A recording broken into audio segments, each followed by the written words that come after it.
চো কি করতে? পিচকারি কিনতে। আচ্ছা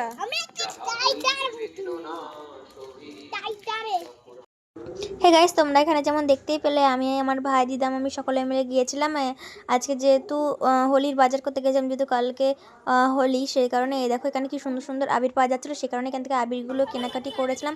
তারপর এখানে দেখতেই পাচ্ছ এই বন্দুকটা কিন্তু আমাদের পছন্দ হয়েছিল, তারপর এই বন্দুকটা পছন্দ করেছিলাম ভাইয়ের জন্য, মানে ফার্স্টে আমার জন্য করেছিল, তারপরে ভাই বললো ভাই নেবে, যেহেতু ছোটো মানুষ কান্নাকাটি করছে। তারপরে দেখতে পাচ্ছ এই ছোটোটা ভাইয়ের জন্য, আর এই যে বড় ত্রিশূলের মতো যেটা দেখছো এটা হলো আমার। এটা কিন্তু সম্পূর্ণ চয়েস করে দিয়েছিল আমার দিদা। আর এই ভিডিওটা জাস্ট দেখতে থাকো।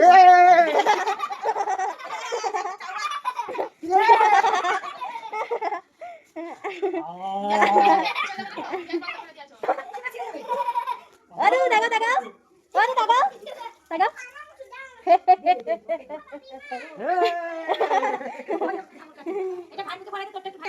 আর অ্যাডভান্সে জানাই হ্যাপি হোলি সবাইকে। আর কেমন লাগলো অবশ্যই কমেন্ট।